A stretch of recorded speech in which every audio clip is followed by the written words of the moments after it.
بالله السميع العليم من الشيطان الرجيم. بسم الله الرحمن الرحيم. إن الحمد لله نحمده ونستعينه ونستغفره ونتوب إليه ونعوذ بالله من شرور أنفسنا ومن سيئات أعمالنا. من يهده الله فلا مضل له ومن يضلل فلا هادي له وأشهد أن لا إله إلا الله وحده لا شريك له وأشهد أن محمدا عبده ورسوله. Amma baad. Wiki iliyopita wale wanaokumbuka tulimaliza sehemu ya mwisho na ya tatu kutaja ahwalu yaumil qiyama, yale mambo yatakayokutokea siku ya kiyama. Mambo yale sisi tulitaja yote itakuwa ni mambo 23,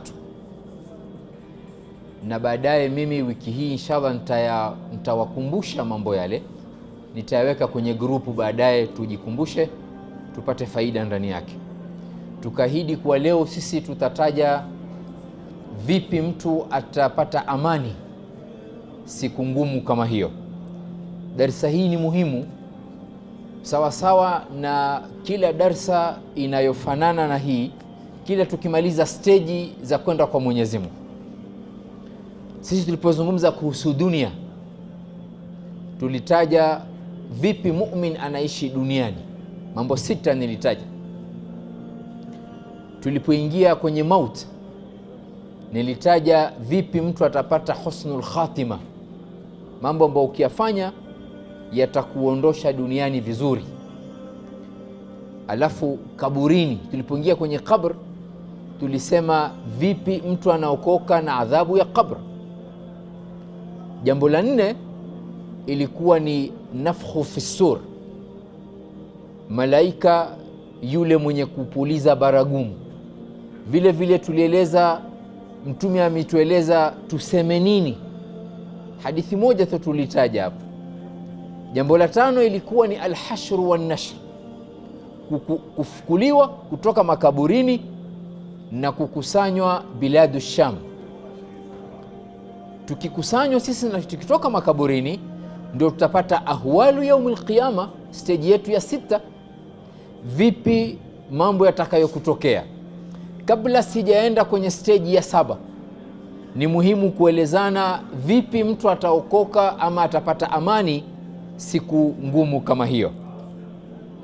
Sisi baada ya kutaja mambo 23, mambo 23 yote haya yanatuogopesha.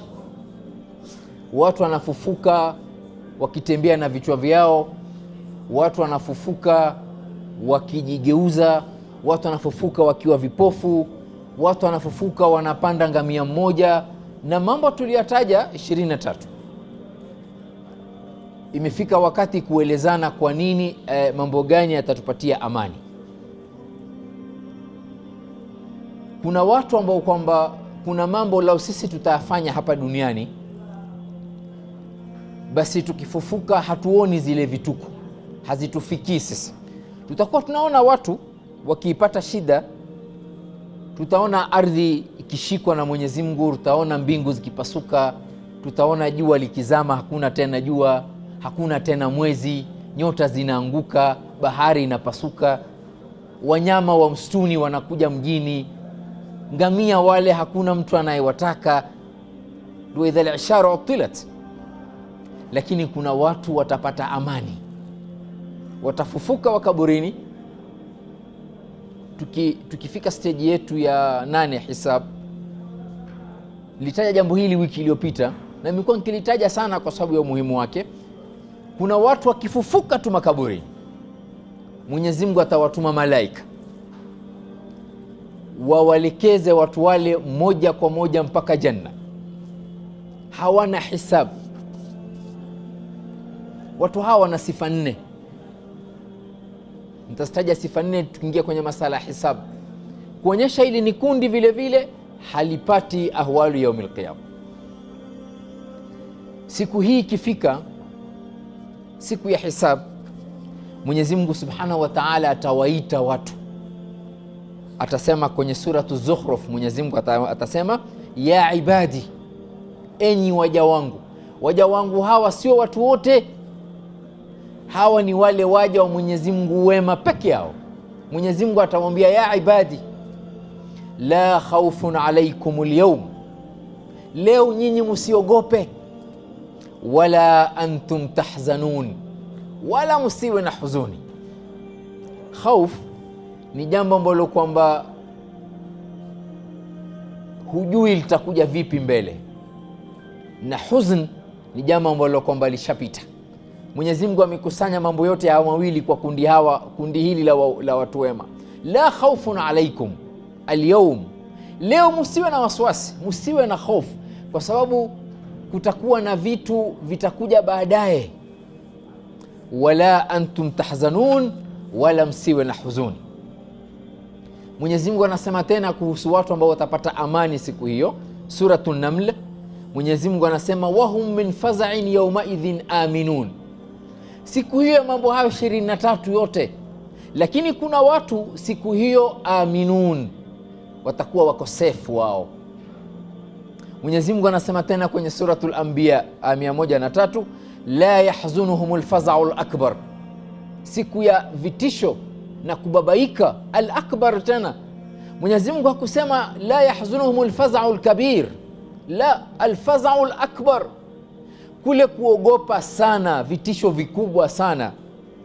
Watatalaqahumul malaika, na watashikana na malaika, watakutana na malaika. Malaika watawaambia watu hao, hadha yaumukum alladhi kuntum tu'adun, hii ndio ile siku mlikuwa mkiahidiwa duniani imefika, lakini nyinyi muna amani leo. Amani hiyo itawafuata watu hao hapo, wakienda kwenye hisabu, amali zao zikipimwa, wakipita kwenye sirat, wakipewa vitabu vyao, hisabu yao ikifanywa, mpaka kuingia peponi. Aminun, wahum min faz'in yawmaidhin aminun. Imam Ibn Kathir mwanachuoni mkubwa wa tafsir maarufu, Ibn Kathir anasema fala khawfun alayhim ay fima yastaqbilunahu min amri al-akhirah. Watu hawa wenye mambo haya nataka kuyataja sasa, hawa mambo ya akhira haya watu wasumbua, hawataogopa, watakuwa wao wako kwenye amani. Imam al-Qurtubi vile vile mtu wa tafsir, Qurtubi anatoka Qurtuba ni Tunis. Imam al-Qurtubi kwenye tafsiri anaitwa Sheikhul Mufassirin, yeye ndiye mwanachuoni wa wenye kutafsiri Qur'ani. Kwa hivyo Imam al-Qurtubi akisema neno huwa linapewa uzito wake. Imam al-Qurtubi anasema fala khawfun alayhim fima baina aydihim min al-akhirah, watakuwa hawana khaufu kwa yale mambo ambayo kwamba yatakuwa mbele yao kwenye mambo ya akhira, kwa sababu kuna mambo mengi yatafuata baada yake ya kutoka kwenye kukusanywa. Wala hum yahzanun ala ma fatahum min ad-dunya, wala wao hawatakuwa na huzuni kwa yale mambo ambayo kwamba wameyakosa hapa duniani. Amali hizi nitakazo kuzitaja takriban mambo sita ndio ya msingi. Mambo haya matano yanafanywa kwa kuendelea. Mambo haya ambayo nataka kuyataja mimi, haya yanafanywa kwa kuendelea.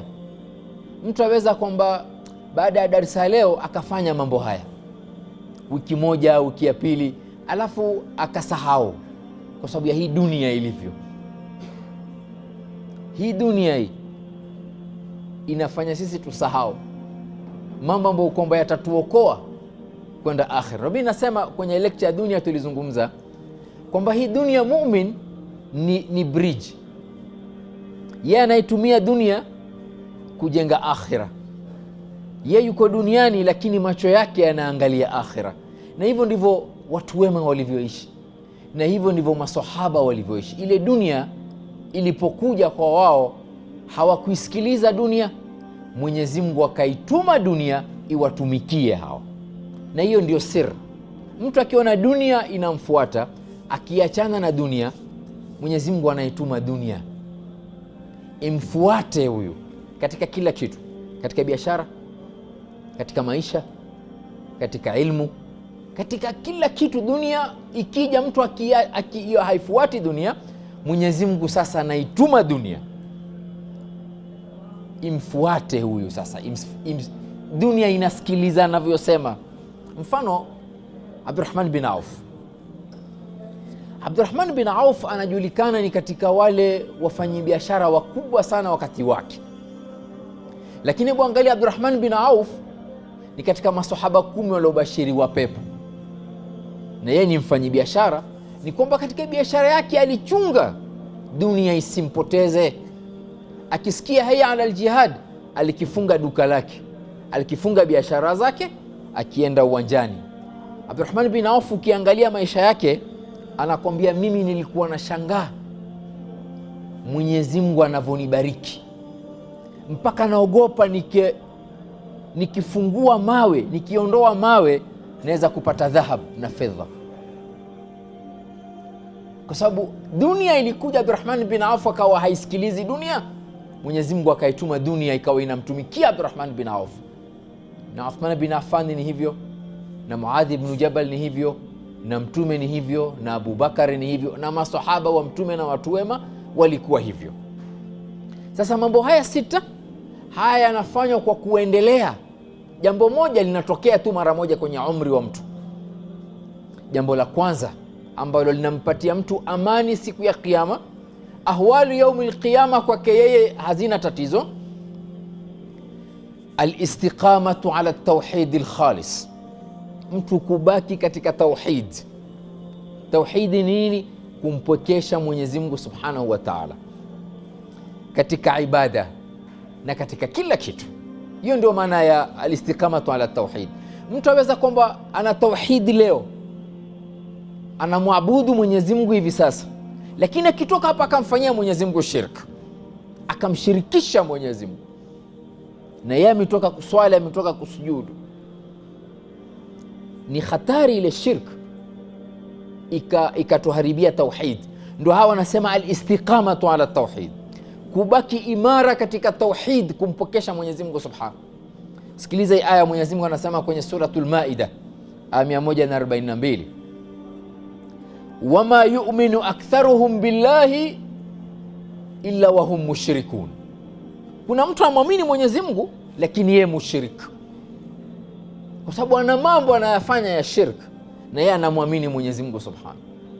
Mtu anatakiwa ile imani yake iwe haina shirki ndani yake, kwa sababu madhambi ya shirk ni madhambi ambayo Mwenyezi Mungu hatamsamehe mja wake.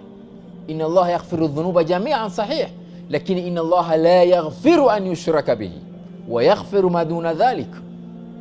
Mwenyezi Mungu anasema kwenye suratul An'am aya 82, alladhina amanu, wale walomwamini Mwenyezi Mungu, walam yalbisu imanahum bidhulm, hawakuchanganya imani yao na shirk, ndio maana dhulm, ulaika lahumul amn, wao watapata amani siku ya Kiyama, wahum muhtadun, na wao wataongozwa hapa duniani na siku ya Kiyama.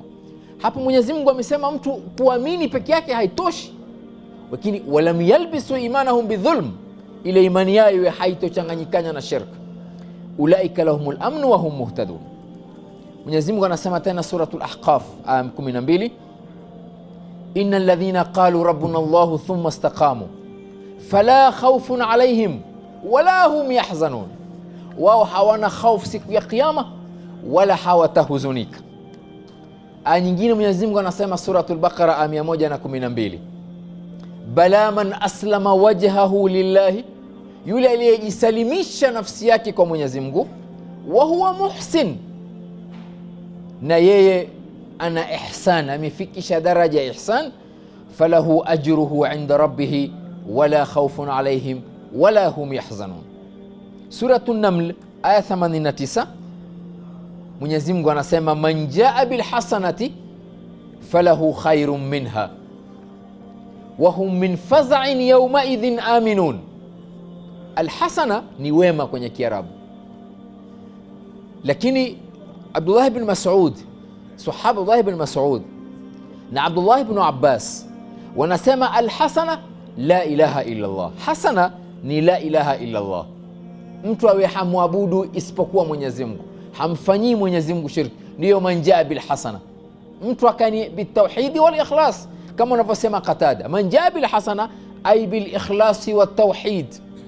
Hasana hapa inakusudiwa ni kumpokesha Mwenyezi Mungu na kumkhalisishia yeye peke yake.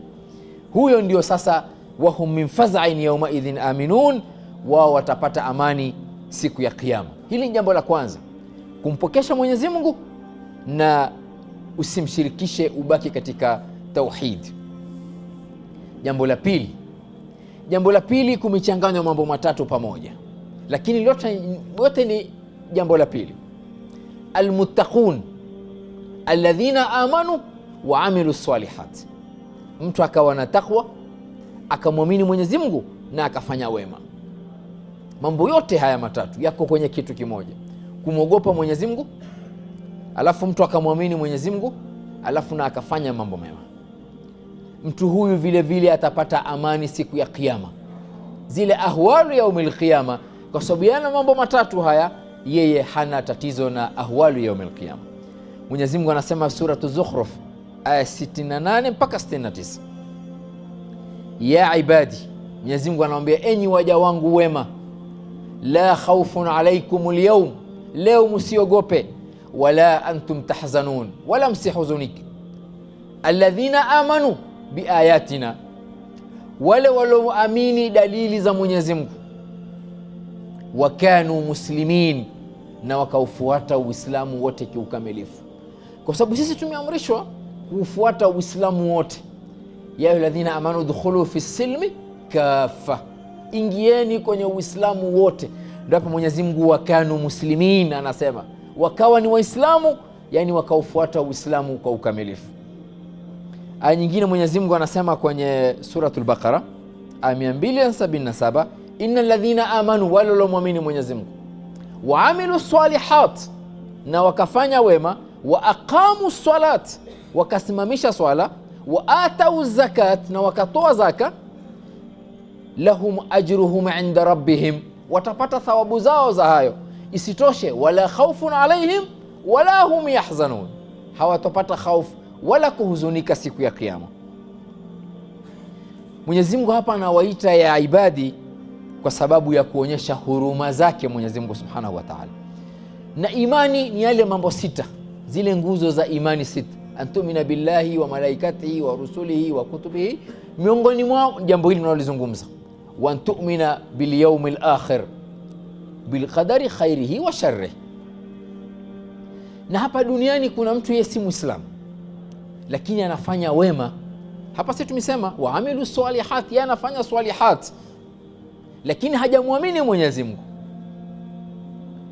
Huyu atalipwa hapa duniani kwa sababu ya mikosa ile al-imanu billah na amikosa taqwa Allah. Lakini amefanya jambo moja la amilu salihat, amefanya amilu salihat, huyu atalipwa hapa duniani, akhira kule hana hisab. Pale Maka wakati Mtume akitangaza Uislamu, kulikuwa na bwana anaitwa Abdullah ibn Jud'an. Abdullah ibn Jud'an hakuwa Muislamu. Huyu bwana alikuwa pale karibu na Al-Kaaba, pale kuna nyumba zilikuwako pale. Huyu bwana alikuwa na club, watu wakienda wakinywa khamri kwake, na vile vile hii nyumba yake ndio ilikuwa ikitumika, ana section ya mkutano. Ukitokea jambo Maka, watu walikikutana pale nyumbani pale kwenye ile business yake. Kwa mtu mashuhuri, mtu mwenye uwezo wa mali na sauti. Mtume aliposema jambo hili kwamba wale watu wema watalipwa hapa duniani, Bi Aisha alimuuliza Mtume alayhi salatu wassalam, akamwambia ya Rasulullah, Abdullah ibn Jud'an tunamjua kwa wema wake, kwa mambo anayoyafanya, mkarimu, anawasaidia wagonjwa. Mtu akija pale Maka hana namna ya kurudi kwao, walikimsaidia yeye, kintafutia pesa za kumrudisha kwao. Wale wafanyabiashara wakija Maka wakikwama, yeye kiwakopesha pesa. Mtu mkarimu sana, mtu mwenye roho safi, kwa lugha ya kisasa, Abdullah ibn Jud'an. Bi Aisha anamuuliza Mtume, lakini huyu anafanya wema, atalipwaje siku ya Kiyama? Mtume akamwambia, huyu siku ya Kiyama halipwi chochote na wema wake aliofanya huu, kwa sababu hakuwa mu'min, hakuwa muttaqi. atalipwa hapa hapa. Huyo Abdullah bin Judaan, Mtume alisema siku moja, kulikuja bwana pale Makka kutoka Yaman kufanya biashara. Mtu mmoja wa Makka pale alikuwa na nguvu, akachukua mali ya yule bwana wa Yemen, hakumrudishia pesa zake. Huyu bwana wa Yemen huyu akasimama Al-Kaaba, akasema nyinyi watu wa Makka munaridhika mimi nitoke kwetu nije nifanye biashara hapa wakati wa haji, alafu huyu bwana achukue mali yangu na nyinyi munyamaze? Nyinyi munaridhika hivyo? Maneno yale yakawapatia Makureshi mori. Makureshi wakati huo huo wakafanya komiti ya kumsaidia huyu aliyedhulumiwa, na kwenye komiti hiyo Mtume alikaa kama memba, kusaidia kurudisha dhulma kwa yule aliyedhulumu huyu bwana apate haki yake. Siku zikazunguka, Mtume akachaguliwa. Mtume siku moja akasema laqad shahidtu fi dari Abdullah bin Judaan hilfan ma li bihi min humuri na'am walau du'itu bihi fi lislami la ajabt. Mimi, Mtume anawaambia maswahaba, mimi nimehudhuria kwenye nyumba ya Abdullah ibn Judaan, sio kwenye ile klabu yake Makka.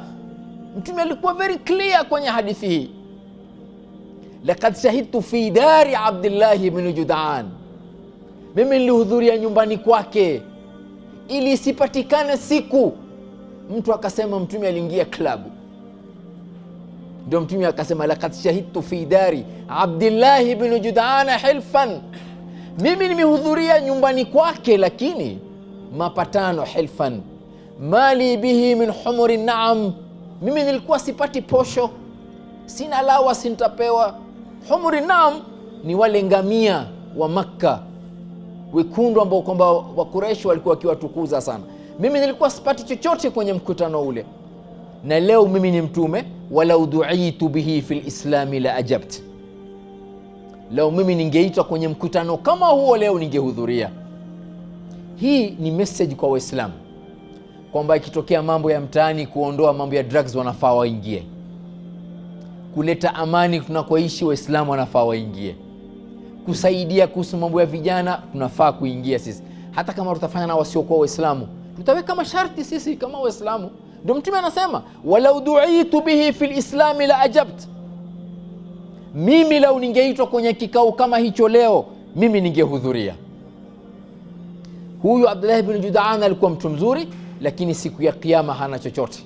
Ahwalu yaumil qiyama atazipata, kwa sababu hana imani, hana takwa. Yeye amefanya tu amilu salih, hata akalipwa hapa duniani. Jambo la tatu ambalo linampatia mtu amani siku ya kiyama, alkhawfu min Allah, kumwogopa Mwenyezi Mungu Subhanahu wa Ta'ala. Khaufu hapa sio ile takwa, ni vitu viwili tofauti.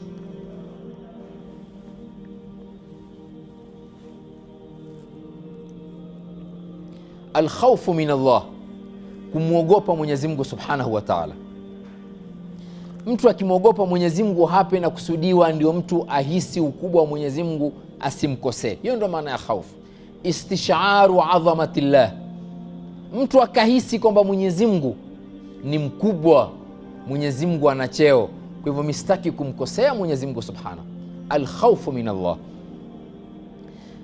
Mwenyezi Mungu anasema kwenye hadith Qudsi, hadithi hii tulieleza kitambo 2015 2016, wakati huo wengi walikuwa hawajajiunga na sisi. Nilieleza hadith Qudsi 20 hapa, wale ambao kwako wanakumbuka, pengine tutazirudia hadithi hizo baadaye kwa faida yetu sisi.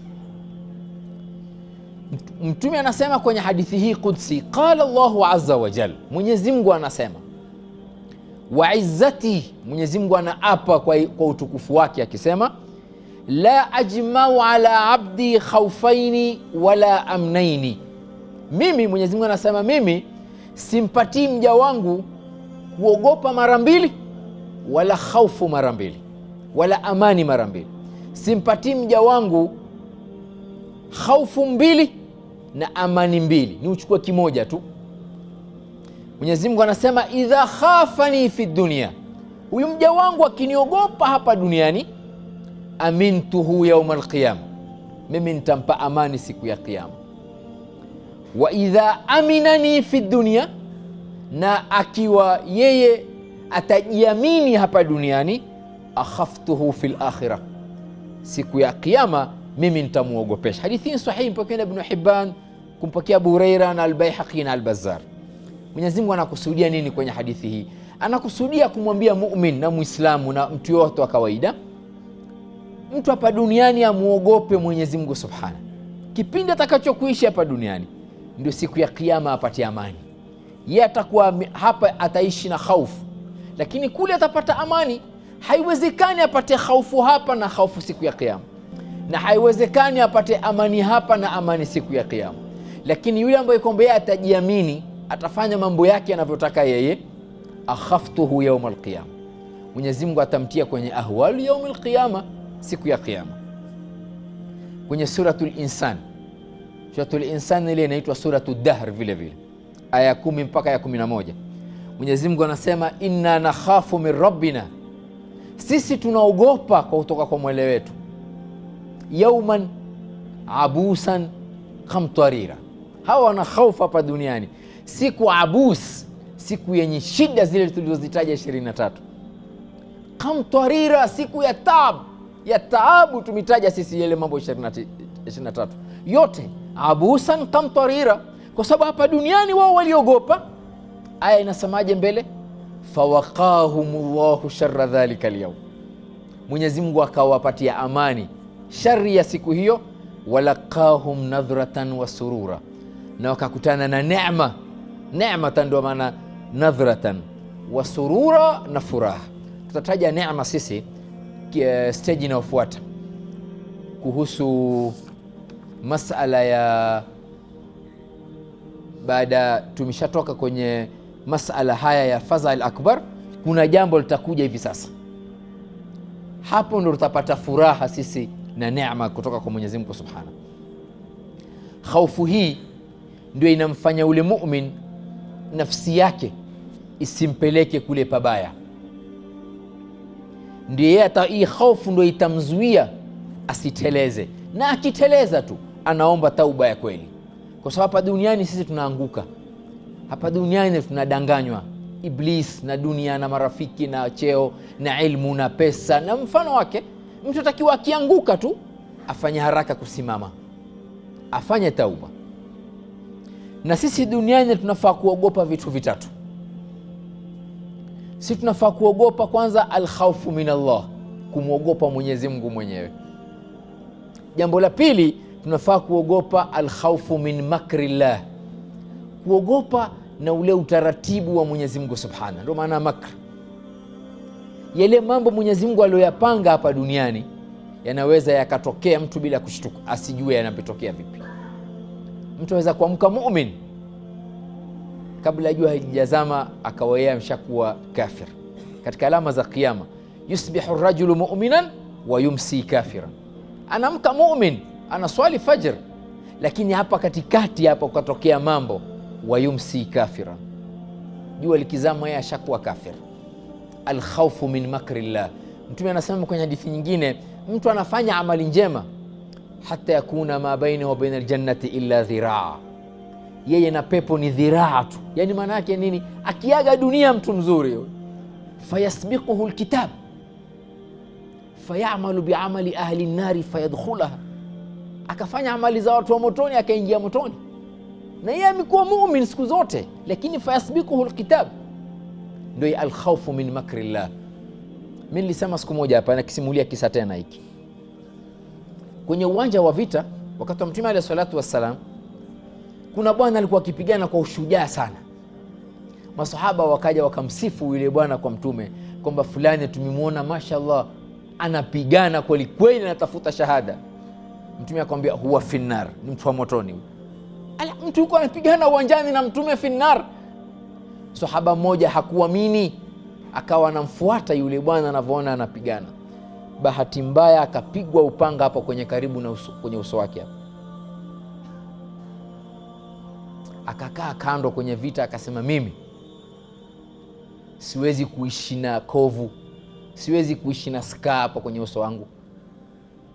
akachukua upanga wake akajiua, akaweka upanga wake yeye mwenyewe akajiua.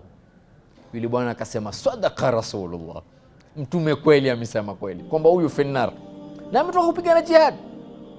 Fayasbikuhu alkitab, Mwenyezi Mungu alijua kwamba huyu hapigani kwa ajili yake, anapigana kwa sababu aonekane shujaa. Alipoumizwa tu kidogo anasema mimi siwezi kuishi duniani na kovu kwenye uso wangu, afadhali ile kovu ingekuwa kwenye mgongo wangu ama kwenye tumbo langu, kwenye uso haiwezekani. Na masahaba wa mtume, muona Talha bin Ubaidillah katika masahaba ambao mubashirina bil janna, katika watu wema, lakini mkono wake wa kulia ulipooza alipigana jihad na akawa anaishi. Sasa Abu Ubaida Amir ibn al-Jarrah, Abu Ubaida ukisoma tarikhi yake ni mtu ambaye kwamba Saidna Umar alisema huyu anafaa kuwa khalifa baada ya mtume. Abu Ubaida meno yake ya mbele yalitoka kwenye vita vya Uhud, na aliishi kwa sababu alipigana kwa ajili ya Mwenyezi Mungu, akawa katika 10 mubashiruna bil janna. Na wewe soma tarikhi ya Abu Ubaida, mtu mkubwa sana kwenye tarikhi. Ile siku mtume alipoaga dunia, Saidna Umar ibn Khattab radhiallahu anhu alisema hawa watu wawili ndio mmoja wao anafaa kuwa khalifa. Mmoja wao ni huyo Abu Ubaida Amr ibn Jarrah, lakini alipigana kwa ajili ya Mwenyezi Mungu. Kutolewa meno kwake yeye ilikuwa kitu cha kawaida. Sasa alkhawfu min makrillah, jambo la tatu, sisi tunafaa tuogope alkhawfu min adhabillah, kuogopa adhabu ya Mwenyezi Mungu Subhanahu wa Ta'ala, kwa sababu sisi hatuiwezi adhabu ya Mwenyezi Mungu. Lakini mambo haya matatu, kumwogopa Mwenyezi Mungu, kuogopa min makrillah na kuogopa adhabillah, yamelingana na mambo mengine matatu mazuri. Tunafaa tuwe nayo mambo haya matatu. Mimi narudia kusema tunafaa tuyafanye kwa kuendelea. Jambo la kwanza almahabba, kumwogopa, kumpenda Mwenyezi Mungu Subhanahu. Jambo la pili alkhawfu min Allah, na jambo la tatu arraja. Raja ni kumtarajia Mwenyezi Mungu. Wanavyoni wanasema mambo haya matatu bimanzilati ta'ir, sawa sawa na ndege. Yule ndege ana kichwa na mabawa yake mawili. Mahabbatullah ndio kile kichwa cha ndege na mabawa mawili, bawa moja ni la alkhawf na bawa la pili ni arraja. Mambo haya matatu yanafanywa kwa wakati mmoja, na mtu akijizoezesha atakuwa nayo mambo haya matatu. Jambo la 4 kwa leo, kwa sababu ngana wakati. Jambo la 4, wacha nitafanya jambo la 4 na la 5. Jambo la 4, almutahabuna fillah, wale watu wanaopendana duniani kwa ajili ya Mwenyezi Mungu. Wale vile vile wakifufuka siku ya Kiyama, idha shamsu kuwirat, wao haiwasumbui. Wa idha nujumu nkadarat, wa idha albiharu sujirat, wa idha alisharu utilat, wa idha alwuhushu hushirat, wao wako sawa sawa.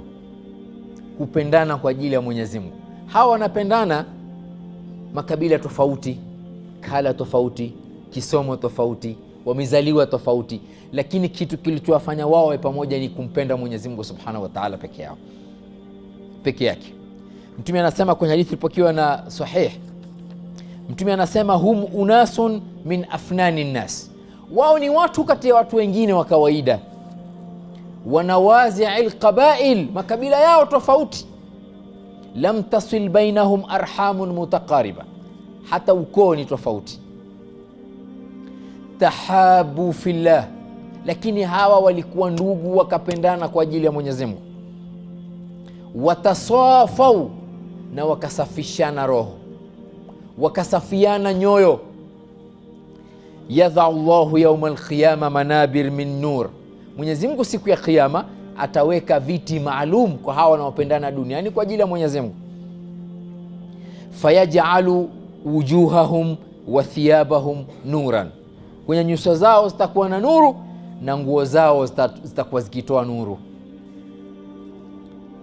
Yafza'u nasu yawma al-qiyama, siku ya Kiyama watu watababaika. Wala yafza'un, lakini wao watakuwa wako sawa sawa, hawaogopi. Wa hum awliyaullah, wao ndio mawali wa Mwenyezi Mungu. la khawfun alaihim wala hum yahzanun, wala wao hawatahuzunika. Wale wanaopendana kwa ajili ya Mwenyezi Mungu, mabruka alaihim kwanza. Na mimi najua hapa kuna watu wanapendana kwa ajili ya Mwenyezi Mungu, hakuna sababu nyingine. Mimi namtangazia Mwenyezi Mungu na yeye anajua kwamba mimi wallahi nawapendeni nyinyi kwa ajili ya Mwenyezi Mungu, basi hiyo inatutosha sisi, mimi, nyinyi na wale wanaotusikiliza hapa baadaye. Wale wanaopendana kwa ajili ya Mwenyezi Mungu, jambo la pili, wanafaa wauchunge ule undugu. Ule undugu unafaa kuchungwa, kwa sababu nyoo zetu hizi, Iblisi yajri majra damu. Iblisi anapita inavyopita damu bila ya kuhisi. Watu wanaweza kuwa ndugu wakaja wakakosana, mtu akasema fulani asiingie kwenye jeneza yangu, fulani rafiki yangu kweli, sitaki kumwona matanga yangu. Na watu walikuwa ndugu, wamefanya biashara pamoja, wameinuka pamoja. Iblisi tu akaja akamdanganya mmoja wao, akamtia tu fikra mbaya. Sasa ule undugu unafaa uchungwe. Jambo la tatu, waoneshane ule undugu kwa vitendo na maneno. Kusema tu mimi nakupenda kwa ajili ya Mwenyezi Mungu haitoshi kusema tu. Unafaa umwambie mtu, alafu uonyeshe kwa vitendo kweli unampenda mwenzako. Unasimama na yeye kwenye raha na shida, unamwombea dua, unamfikiria, unamdhania mazuri na mfano wake. Siku moja, ujamaliza hadithi alafu tutaje kisa cha Sayyidina Umar. Mtume anasema, qala Allahu azza wa jalla, Mwenyezi Mungu anasema siku ya Kiyama. Mwenyezi Mungu anasema hadithi Qudsi, almutahabuna fi jalali, wale wanaopendana kwa sababu yangu mimi, lahum manabir min nur, wataekewa viti vya nuru siku ya Kiyama. Yaghbituhumun nabiyuna washuhada, mitume na mashahidi watawaonea wivu watu hawa. Wefikiria, mitume na mashahidi watawaonea wivu wale watu ambao kwamba hapa duniani walipendana kwa ajili ya Mwenyezi Mungu. Kwa sababu siku ya Kiyama, katika sauti ya mwanzo tutakayokusikia sisi, sauti za mwanzo, tukifika kwenye hesabu tutataja huko, Mwenyezi Mungu yeye mwenyewe atasema, hatomtuma malaika wala mtume, yeye mwenyewe Mwenyezi Mungu atasema, na tutasikia kila mtu. Sababu siku ya Kiyama tutakuwa sisi sote, tangu kiumbe wa kwanza Adam mpaka mtu wa mwisho Kiyama kitasimama, tutakuwa sote mahali pamoja. Mtu akiitwa, sisi sote tutasikia. Mtume anasema, yasmauhu mudani wal qasi, mtu wa karibu na wa mbali atasikia the same, hivyo hivyo. Sasa Mwenyezi Mungu atasema siku hiyo ya Kiyama yeye mwenyewe, aina almutahabuna bijalali, wako wapi wale walikuwa wakipendana duniani kwa sababu yangu? Wako wapi? Kwani Mwenyezi Mungu hawajui? Anawajua. Alyawma udhilluhum fi dhilli yawma la dhilla illa dhilli, leo nataka niwaweke kwenye kivuli. Watu hawa watakuwa na nuru kwenye nyuso zao, wala huko huwezi kujifanya. Siku ya Kiyama huwezi kwamba watu wanatolewa na wewe utakujipeleka wataka kutoka. La. Siku ya Kiyama hakuna kujifanya kwamba watu wanaona wao waliopendana wanatolewa wanawekwa kwenye arsh, mtu pia anataka kujitoa kwa yeye mwenyewe anasema, alyawma udhilluhum fi dhilli yawma la dhilla illa dhilli. Kupendana kwa ajili ya Mwenyezi Mungu Subhanahu. Sayyidina Umar ibn Khattab radhiallahu anhu siku moja aliswalisha fajr mara mbili. Jambo hili limemtokea, amelifanya Sayyidina Umar. Siku ya kwanza na mtume ashafariki, Sayyidina Bakar ndo ameswalisha, sababu zamani ikiwa khalifa, ukiwa kiongozi, wewe ndo unaongoza swala. Abubakar akaswalisha, Sayyidina Umar yuko hapa nyuma yake. Alafu baadaye Sayyidina Umar akasimama mbele ya maswahaba, watu wakubwa, akasema, mimi jana nimelala usiku na wasiwasi sana, usingizi mimi sikulala vizuri jana, nalala nikishtuka, nimelala nikishtuka. Maswahaba wakamuuliza, sababu ni nini ya Umar? Asema, sababu ni huyu Sayyidina Abubakar, usiku mzima mimi namfikiria yeye, pengine amepata shida, pengine ni mgonjwa, pengine ananihitaji. Siku hakuna simu, hakuna mobile, hakuna WhatsApp, hakuna email, hakuna chochote. Umar anasema, usiku mzima mimi sijalala vizuri, namfikiria Abubakar huyu. pengine ni mgonjwa, pengine amepata shida, pengine amevamiwa, pengine Umar akasimama akamshika Abubakar akampiga makamama, akamwambia, ya Abubakar, wallahi ana uhibbuka fillah, mimi wallahi nakupenda kwa ajili ya Mwenyezi Mungu. Abubakar hawezi kusahau mapenzi ya Umar hayo. Siku ya pili Abubakar ashafariki, Saidna Umar vile vile ameswalisha fajiri, akasimama tena Saidna Umar akasema, aina Muadh ibn Jabal, Muadh yuko wapi? Muadh akasimama akasema, ha ana ya amira, mimi huyu hapa. Umar akamwambia, njoo Muadh. Muadh akaja polepole mpaka kwa Saidna Umar, akamwambia, Muadh, jana mimi nimekufikiria sana usiku, sikupata usingizi, nimekufikiria wewe, uko unaishi mbali na mimi, pengine ulikuwa unanihitaji na hukuweza kunifikia. Alhamdulillah, nimekuona umeswali na sisi jamaatan ukiwa mzima. Hebu fikiria mtu anakosa usingizi kumfikiria ndugu yake. Mapenzi kiasi gani haya? Mapenzi kwa maneno na matendo. Vile vile Saidna Umar akamkumbatia Saidna Muadh ibn Jabal mbele za watu. Haya ndio mapenzi yalivyokuwa baina ya watu. Tunapendana kwa maneno na kwa vitendo. Jambo la mwisho kwa leo ambalo litatupa amani siku ya Kiyama, al-infaqu fi sabilillah, mtu kutoa kwa ajili ya Mwenyezi Mungu Subhanahu wa Ta'ala.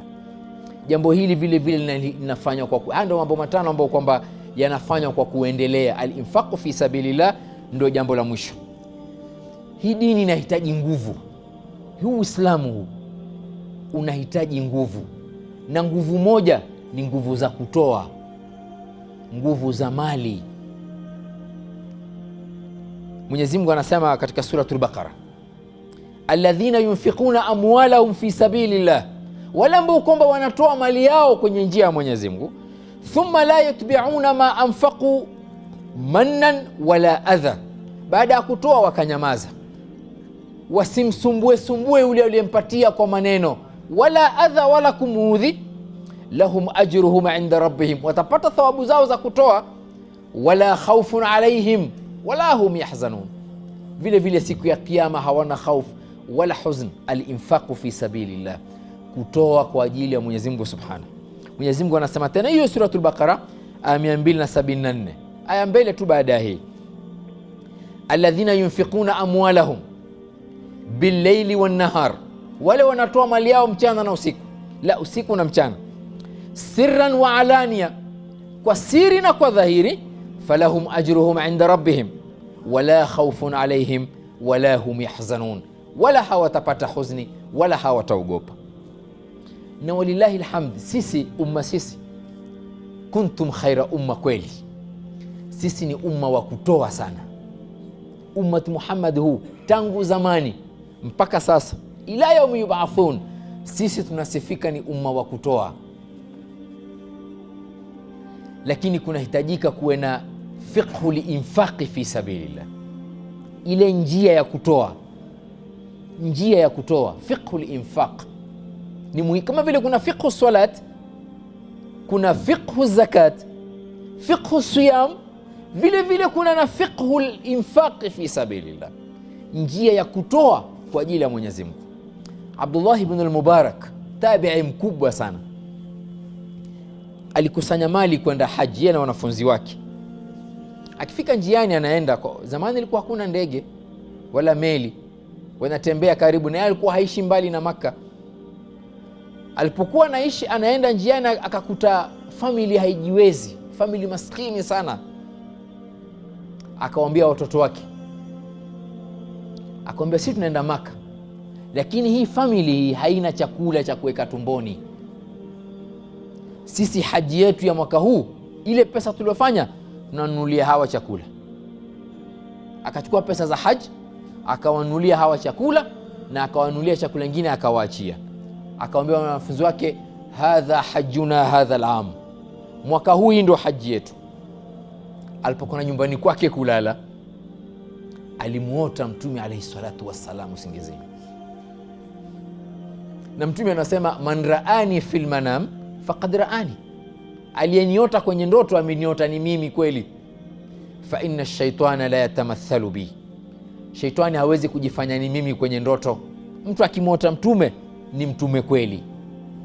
Abdullah ibn al-Mubarak alimwota mtume usiku ule ule, mtume akimwambia hajjuka mabrur wa sa'yuka mashkur wa dhanbuka maghfur, haji yako imekubaliwa, na hajafika Maka, hakwenda haji, akaambiwa hajjuka mabrur, haji yako imeshakubaliwa. Mwenyezi Mungu alimpa thawabu za haji, na yeye ile pesa ya haji alisimamisha hii family wakawa sawa. Hapa miaka kadhaa iliyopita, mimi nakumbuka kulikuwa na mgonjwa hapa Kenyatta anahitaji sindano. Sindano yake ilikuwa ni 7,000. Akafuatwa mwenzetu mmoja, bwana tusaidie sindano 7,000, na ni mtu ana uwezo angeweza kusaidia sindano 7,000. Akatoa pesa kidogo, hatukuweza, ule bwana akafariki. Akishafariki akasema bajeti ya mazishi iko juu yangu, bajeti ya mazishi iko juu yangu. Akasimamia bajeti yote ya mazishi yule bwana. Wafikiri ni bure? Hapana, hapana, hapana, hapana. Waqifuhum innahum mas'ulun, Mwenyezi Mungu anasema wasimamisheni, kila mtu ataulizwa. Huyu message aliipata na hakufanya alivyokuwa anatakiwa kufanya, akafanya opposite yake. Waqifuhum innahum mas'ulun. Hii dini tusifikiri ni kuswali tu na kufunga, la la la, mpaka kuwe na fiqhul infaq fi sabilillah. Ile njia ya kutoa vile vile ni muhimu sana.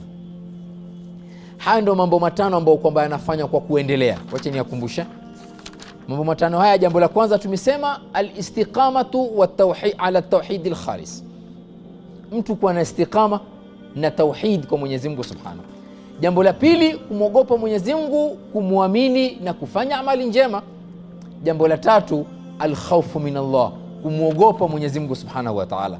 Jambo la nne, watu kupendana duniani kwa ajili ya Mwenyezi Mungu, na jambo la tano, al-infaqu fi sabilillah, kutoa katika njia ya Mwenyezi Mungu. Mambo haya ndio yanayofanya kwa kuendelea. Jambo la sita linatokea kwenye umri mara moja tu, tutakuja kulijua wiki inayofuata. Baada ya hapo, sisi tulisema kwamba kuna mtu atafufuka siku ya Kiyama anaona nuru kaljabal, na mwingine atafufuka nuru yake kanakhla, kama mtende. Mwingine atafufuka nuru yake karajulil qaim, mwingine nuru yake kama kidole chake tu cha gumba. Mambo gani mtu akifanya atapata nuru siku ya Kiyama? Hiyo ni darasa yetu vile vile ya wiki inayofuata insha Allah taala. Kwa sababu tumetaja masala al-infaq fi sabilillah, mimi nataka kutoa fursa hii. Si tulisema kuwa hii da'wa inataka isaidiwe. Waman ahsanu qawlan mimman daa ila Allah wa amila salihan wa qala innani minal muslimin. Hivi sasa kuna mambo ya da'wa tunataka kuyafanya sisi yamekwama, ni kwa sababu budget hatuna budget ya kufanya. Mimi nitatoa till number kwa wale ambao kwamba waweza kutoa. Al-infaq fi sabilillah tumesema ni sababu moja ya mtu kupata hisabu yake wenye pesi, apate amani siku ya Kiyama. Mimi nataka tumuonyeshe Mwenyezi Mungu kwa vitendo. Mimi nataka kutaja till number ya hii darasa. Kuna mambo tunatakiwa tuyafanye lakini haiwezekani. Till number yetu ni 4484542.